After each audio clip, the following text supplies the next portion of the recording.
we're going to discuss Elon Musk's Neuralink and his new presentation / announcement of what they've been working on with their consumer brain to computer interface device that's going to save humanity from artificial intelligence taking over and killing us all by us becoming symbiotic with it by putting an interface into our actual brain. And ultimately to help secure humanity's future as a civilization relative to AI. I do want to emphasize that it's not going to be like suddenly Neuralink will have this incredible neural lace and start taking over people's brains. Okay? It will take a long time. You would think by now I'd be over the shock. I'd be over the phase of making jokes about science fiction movies coming true and warning people of the dystopian nature of the future that's being built here. But I'm still not over it. And that's even after 3.5 years of research into the film The Minds of Men, which I feel like I've now seen the film we made is now being turned into the punchline of a bad joke on all of humanity. That's kind of how I feel when I'm watching Elon Musk's Neuralink presentation, which most of you probably have heard that Neuralink broke their silence after several years and has come out now to present the plan of how they're going to normalize and commercialize brain-computer interfaces and bring those to the public. I feel like this is the big new myth for the coming age. They really want to get people on the grid in the most personal, intimate kind of way by having their brain controlled by an electronic device. And this is the greatest or the worst sales pitch of all time. Meaning that we can ultimately, this is going to sound pretty weird, but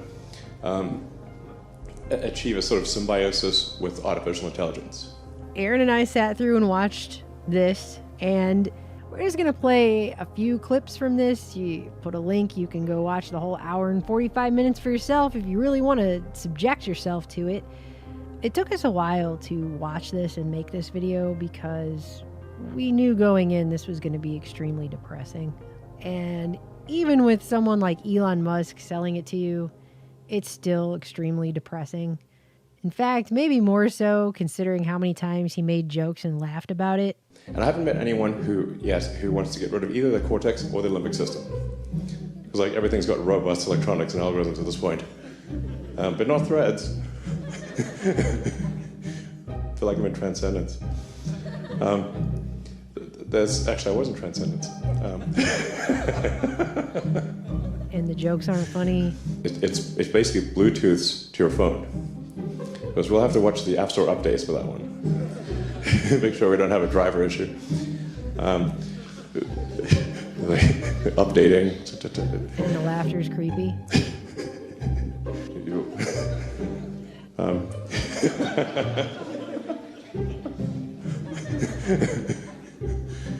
So the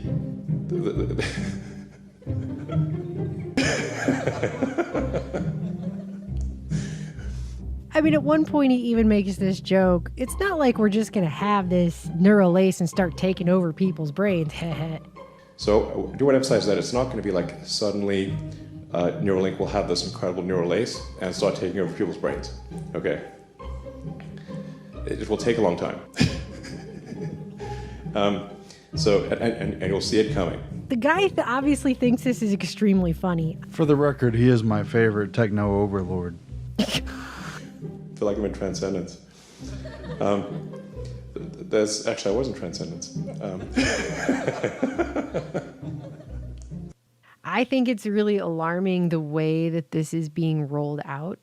Elon Musk has been saying now for years that AI is going to turn us all into pets. And so because it's going to be so super intelligent, we're going to be like ants or cats or whatever to the AI. If you have ultra intelligent AI, we would be so far below them in intelligence that it would be like, a pet, basically. Pet, that's what I was thinking. Like a pet. Like a cat. Like a cat. Elon Like the a house cat. Yeah, right. we'd be like the house cat. We have to symbiotically merge ourselves with it to make ourselves worthy of having our lives spared, I guess, by this all-knowing AI that we're creating. It's like, oh, we built this thing, it could destroy everything. Sorry about that, guys, but hey, if you don't want to get destroyed, better put this stuff inside of your brain and merge with it. But I think even in a benign AI scenario, we will be left behind. And hopefully it is a benign scenario. But I think with a high bandwidth brain-machine interface, I think we can actually go along for the ride. And we can effectively have the option of merging with AI. You see the problem reaction solution of this situation? It's ridiculous. It's exactly a false choice. It's a Hegelian dialectic false problem with a phony solution to synthesize something that people would have never just outright chosen, which is to put something in your brain that basically has an electronic microchip component. Yeah, he's talking about having read-write access to your brain through electrodes. You remember a couple years ago, it was frequently a headline that artificial intelligence is becoming too dangerous. And then people were surprised when even Bill Gates and Elon Musk said, yep, AI is too dangerous. We're going to have to do something. And they agreed it was this huge danger. They didn't say what they were going to do yet. But then more and more, if you paid attention to Elon Musk's comments, he has the solution. He'd like to know if someone has a better solution, of course. I think that's the best outcome. I hope so. If anybody's got better ideas, I'd love to hear it. The solution would be to merge our brains with AI and create a digital, electronic, artificial, synthetic consciousness that would effectively merge us with AI. It's a false choice on the idea that AI is going to be so dangerous and so out of control that the best thing we could do to protect ourselves against it is to proactively become the very danger that could destroy us. It's kind of strange. It's very unsettling when you see it for what it is. And that's the argument that we've been hearing now for over 2 years, coming from the likes of Musk and all these other tech guys. But that is not how they started the presentation. How they start the presentation is by saying they're actually building this because they just really want to cure neurological disorders.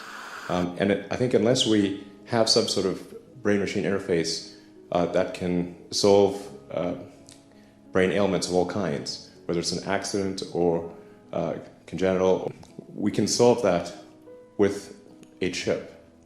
And this is something that I think most people don't quite understand yet. He opens up this presentation by making it sound like what he's really interested in now is helping people who have neurological issues, like they're paralyzed and stuff like that, which is not something he has ever mentioned before in any of the times that he has talked about Neuralink or Neuralace that I've ever seen. And the way that he talks about it here is like it's basically just this afterthought hurdle they have to go through in order to get it officially approved. And then once it's approved, it can then be used for the other reasons. Getting FDA approval for implantable or devices of any kind is quite difficult. And this will be a slow process where we will gradually increase the issues that we solve until ultimately we can do a full brain-machine interface. But it comes across as just being an obvious thing they have to say they're doing in order for them to get FDA approval of a new medical device like this. Now we can move on to just giving this electively to people who don't have those issues. So in the limit, after solving a bunch of brain-related diseases, there is the existential, it's mitigation of the existential threat of AI. This is the point of it. Yep, it's a ploy, and we came across this again and again in the Minds of Men film, as far back as Wilder Penfield and what he was doing at the Montreal Neurological Institute. It was all based supposedly on dealing with epilepsy, because there was no better treatment, so they may as well open people's brains and experiment.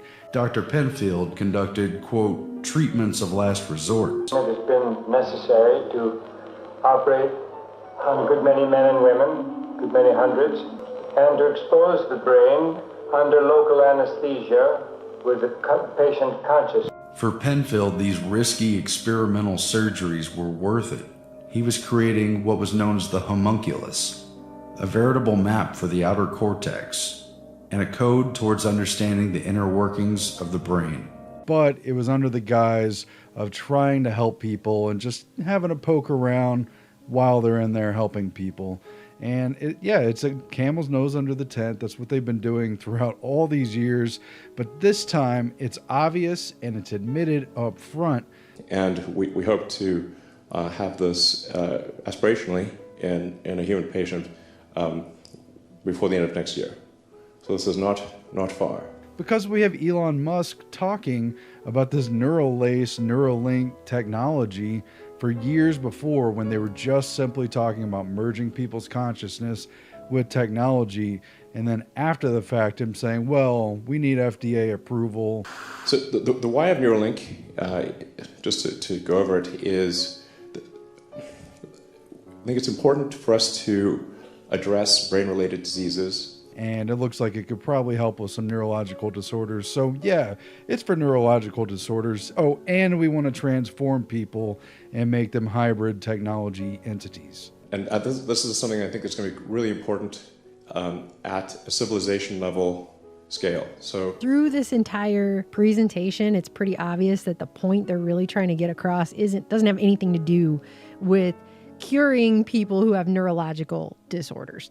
The point they're trying to make for an hour and 45 minutes, aside from just trying to educate society at all on the basics of how their brains even work, since we live in a society where it's kind of strange that it's one of the most important organs you have in your entire body, and yet as a public we're woefully ignorant on the basics of how our own brains actually work, is to really assuage people that it's just going to be really tiny. They say this, how tiny these electrodes are going to be over and over and over, to the point that it almost becomes like a joke. So they're extremely tiny threads, about a tenth roughly of the cross-sectional area of a human hair. This is how tiny the threads are, extremely, extremely small. It's so small you can't really even see it in the picture with the penny. They're all very, very tiny. Threads are very tiny. Or if it was a drinking game, you'd probably die of alcohol poisoning. And then you really need this to be done with a robot, because it's very tiny. And this is what the robot looks like. It all comes down to a very tiny, tiny point. But in fact, the actual needle that gets inserted is way, way tinier. That little tiny thing where the arrow is pointing. If you took a drink every time they said how tiny this is going to be and how non-invasive it's going to be. If you're going to go stick something in your brain, you want it to not be giant, you want it to be tiny. Not to belabor the point, I know that Elon really hammered this in, but these things are very, very small. You won't notice it. That's the important part.